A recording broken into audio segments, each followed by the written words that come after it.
We toss away bottles every single day, confident they'll be recycled. But what if I told you most of them don't make it that far? What actually happens to glass in landfills is shocking, and it changes everything we thought we knew.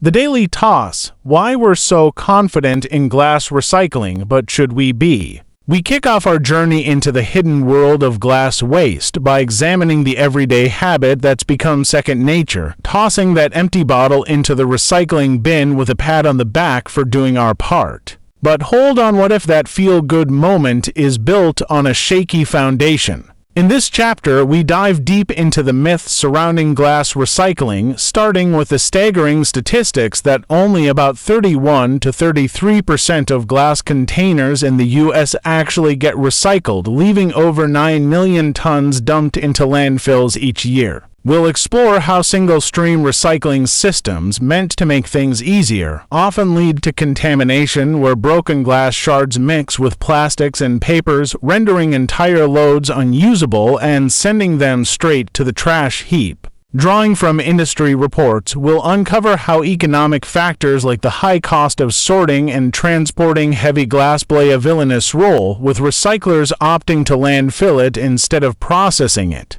But it's not all doom. We'll touch on success stories from states like California, where recycling rates soar above 80% thanks to bottle deposit laws, hinting at what could be if we rethink our approach. This eye-opening reveal sets the stage for questioning everything we thought we knew about going green. As we peel back these layers, it becomes clear that our confidence might be misplaced, leading us seamlessly into the next shock. What really happens when those bottles miss the recycling mark and end up buried forever? The shocking truth: most bottles don't make it to recycling heaven. Here's why.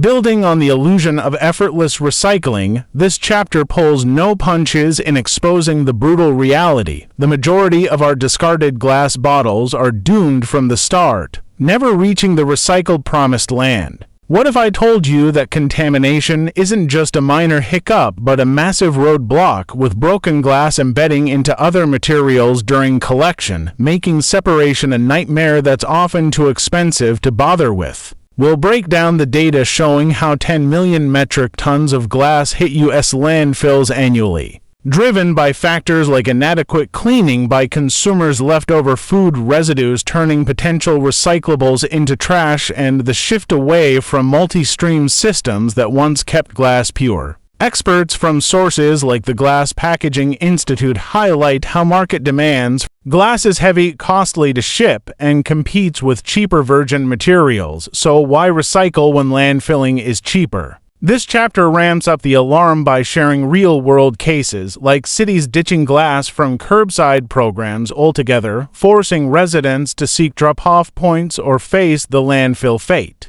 Yet, amid the frustration, we'll glimpse hope in innovative solutions like advanced sorting tech, priming us for the deeper dive ahead. As these revelations sink in, they force us to confront the inevitable. If recycling fails, what horrors await in the landfill abyss? This question propels us forward into the heart of the matter. Buried secrets. What actually happens to glass in landfills that will change your view forever?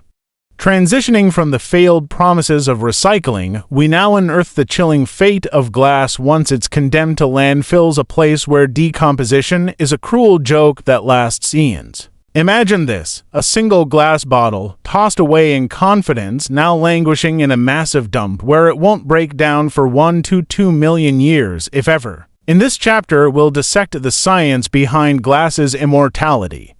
Unlike organic waste, glass doesn't biodegrade. It fractures into razor-sharp fragments that persist, taking up precious space and posing hazards to wildlife and workers. Drawing from environmental studies, we'll reveal how these shards can leach trace chemicals if mixed with acidic wastes, potentially contaminating soil and groundwater over centuries. Shocking stats paint the picture. Glass makes up about 5% of landfill waste, contributing to overflowing sites that emit methane and other pollutants as surrounding trash decays. We'll explore real impacts, like how fragmented glass in landfills complicates future excavation or reuse of land, turning former dumps into unusable wastelands. But the tone shifts to urgency with tales of innovation, such as using crushed glass as landfill cover material, though that's a band-aid on a gaping wound. This exposure to landfill longevity not only shatters our assumptions but builds tension toward solutions, smoothly guiding us to question, if glass endures forever in the ground, how can we pull it back from the brink before it's too late? The ripple effect, how landfill glass is reshaping our planet and what we're missing out on. Flowing directly from the eternal burial of glass in landfills, this chapter amplifies the broader consequences, revealing how this waste isn't just sitting idle, it's rippling out to affect our environment, economy, and future in ways that will leave you reeling. What if the glass we discard could power homes or build roads, but instead it's locked away? We'll unpack the environmental toll. Landfills bulging with glass exacerbate climate change by necessitating more virgin material extraction, which spews carbon dioxide and devastates ecosystems through mining sand and soda ash. Economically, the shock hits hard. Lost recycling opportunities mean forfeited jobs in processing plants and higher costs for manufacturers who rely on expensive new glass. Personal stories from communities near overflowing landfills illustrate health risks, like airborne glass dust causing respiratory issues. Yet, we'll balance the dread with eye-opening alternatives. Countries like those in Europe boast 70 to 90%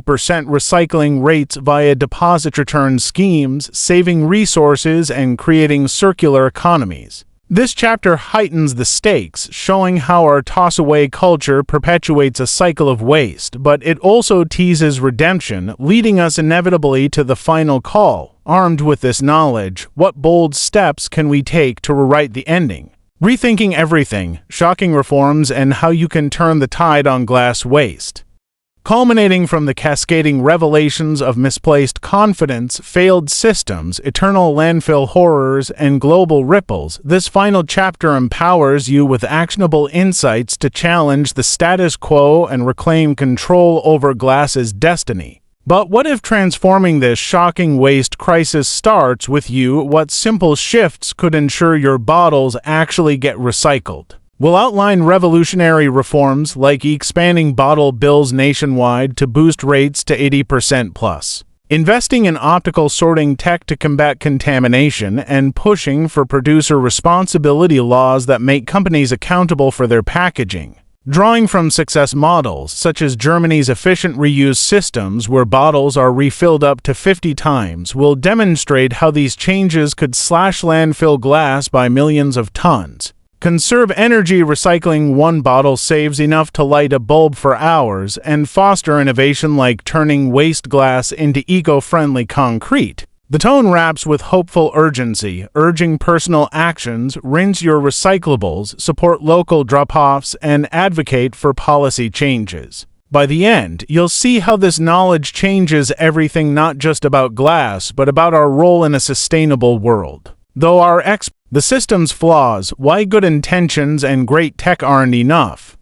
Following the promise of innovation, this chapter exposes the maddening roadblocks that keep glass recycling stuck in the dark ages despite our best intentions. What if I told you that policy gaps and human habits are as big a problem as broken bottles? We'll uncover how inconsistent state laws, only 10 U.S. states have bottle deposit programs, create a patchwork system where glass recycling varies from 90% in Oregon to 15% in Texas. Consumer apathy, like failing to rinse bottles. 30% of glass is contaminated by food residue, compounds the issue. We'll analyze how corporations dodge responsibility, with only 20% of U.S. beverage companies using recycled glass due to cheaper virgin materials. Global contrasts, like Germany's 50-cycle bottle reuse model, shame the U.S.'s throwaway culture. This chapter's tone is one of frustration mixed with determination, highlighting grassroots efforts like community drop-off campaigns that boost local rates by 25%.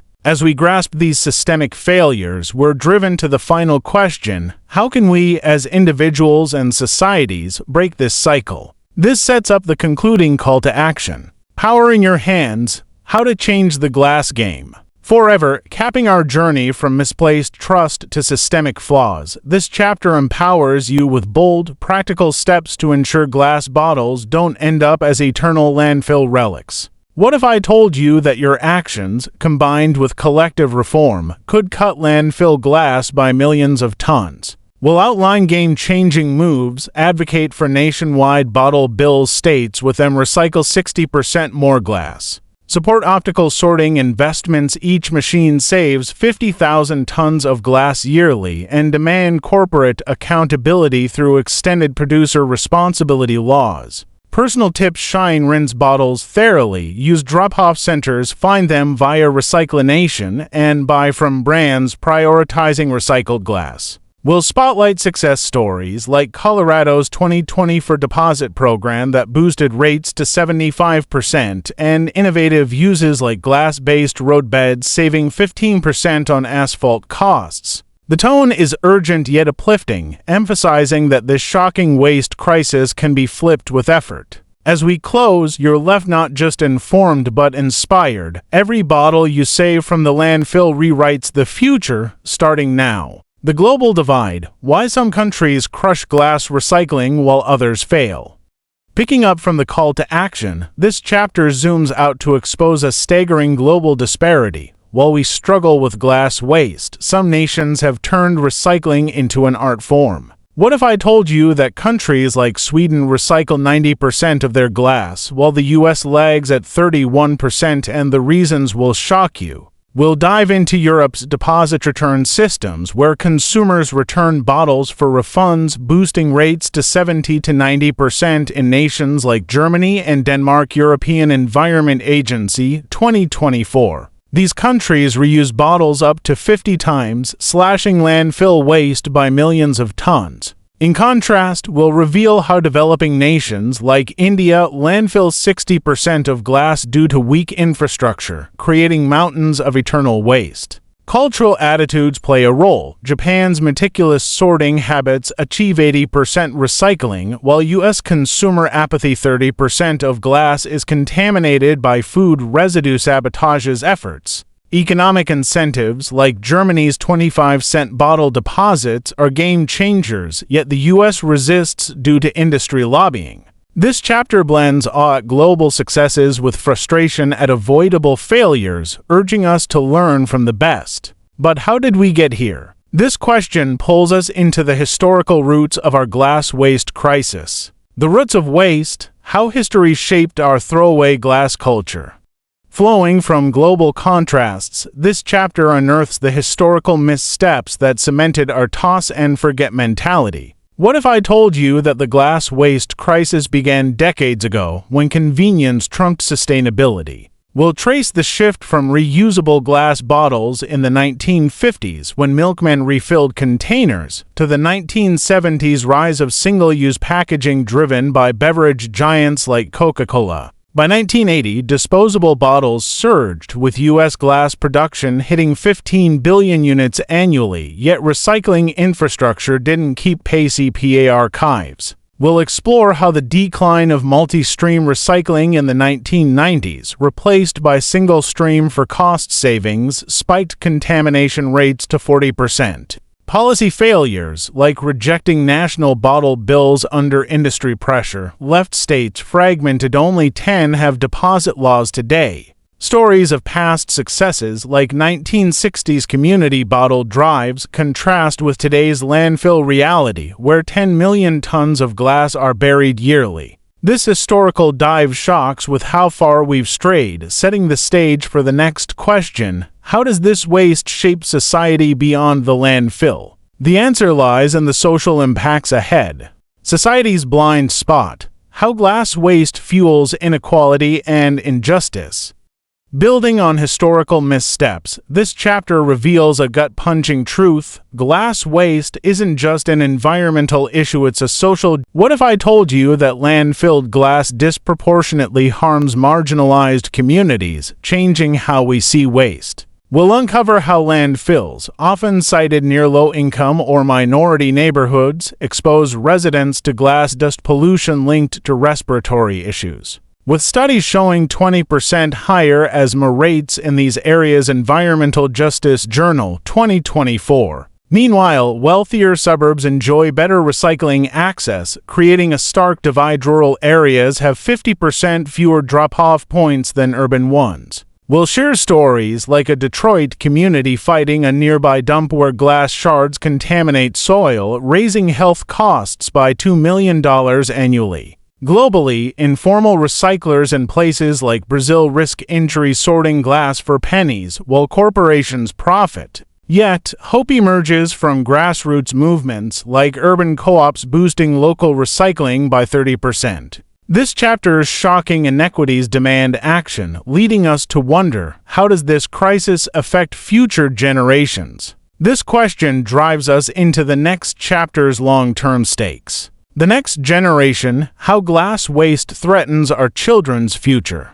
From societal inequities, we shift to a sobering look at how glass waste jeopardizes tomorrow's world. What if I told you that every bottle we landfill today could haunt our kids for millennia? This chapter explores how the 10 million tons of glass buried annually EPA 2023 consume landfill space, with 70% of U.S. sites projected to close by 2040, forcing costlier waste transport that could raise taxes by 15%. We'll delve into environmental impacts. Virgin glass production, driven by low recycling, emits 10 million tons of CO2 yearly, accelerating climate change that kids will face through floods and heat waves. Educational gaps worsen the cycle. Only 20% of U.S. schools teach recycling properly, leaving youth unaware. Stories of young activists, like a teen-led campaign in Oregon doubling glass drop-off sites, inspire hope.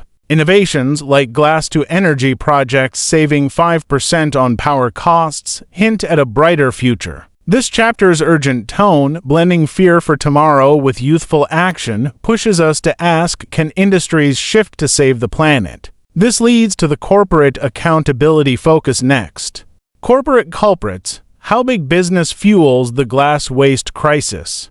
Transitioning from future stakes, this chapter exposes the shocking role of corporations in perpetuating glass waste. What if I told you that beverage giants prioritize profits over recycling, leaving us to clean up their mess? We'll reveal how only 20% of U.S. companies use recycled glass, favoring cheaper virgin materials that cost 30% less. Industry Week 2024. Lobbying against bottled bills, with $10 million spent annually by groups like the American Beverage Association, blocks policies that could cut landfill glass by 60%. We'll dissect single-use packaging's rise, with 15 billion bottles produced yearly, yet only 10% designed for easy recycling.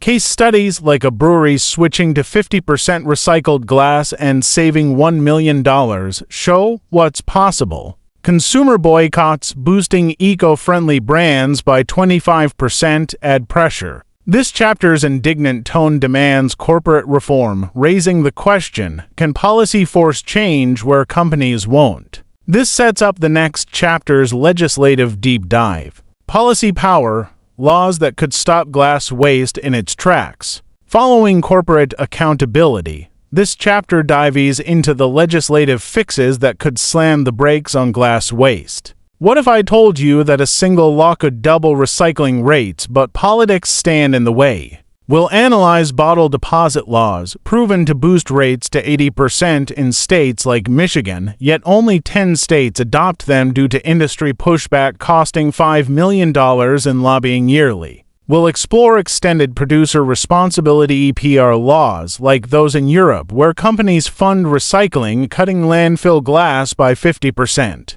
Data shows a national EPR could save $2 billion in waste costs. Success stories like California's 2025 law mandating 50% recycled content contrast with failures like stalled federal bills. Community advocacy, increasing local recycling by 20%, shows grassroots power. This chapter's hopeful yet frustrated tone urges policy action, leading to the final question, what's the ultimate vision for a glass waste-free world? This propels us into the concluding chapter. The Glass Revolution, envisioning a world without waste. From policy potential, we leap into an inspiring vision of a future where glass waste is extinct. What if I told you we could eliminate landfill glass entirely, transforming how we live? This chapter paints a 50-year outlook. Universal deposit systems achieve 95% recycling, advanced sorters process 99% pure cullet, and glass reuse cuts production by 70%. We'll explore innovations like glass-to-glass recycling loops, saving 10 million tons of CO2 yearly, and glass-based construction reducing costs by 15%. Stories of cities like Amsterdam, with zero glass waste goals by 2030, show the path. Consumer habits shift 90% rinse bottles, and schools teach circular economies, slashing waste by 30%. This chapter's optimistic tone, grounded in data and examples, excites for what's possible, but leaves one question: how do we start this revolution now? This sets the stage for the final, action-driven chapter. Your role in the revolution, making glass waste history. Capping our journey from global divides to future visions, this chapter empowers you to ignite the glass revolution today. What if I told you that your choices could save millions of bottles from landfills? We'll provide a toolkit. Rinse bottles cuts contamination by 40%, use drop-off centers, find via recyclination, and advocate for deposit laws. Each signature boosts policy chances by 5%. We'll highlight apps tracking eco-friendly brands, increasing their sales by 20%, and community drives that recycle 50,000 tons yearly. Success stories, like a town reducing glass waste by 60% through education, inspire action. Innovations, like home glass crushing units, add flair. The tone is urgent and uplifting, emphasizing that every bottle saved, each saving enough energy to charge a phone for a month, builds a waste-free world. This chapter closes with a call: start now, and together, we'll rewrite glass's story, one toss at a time.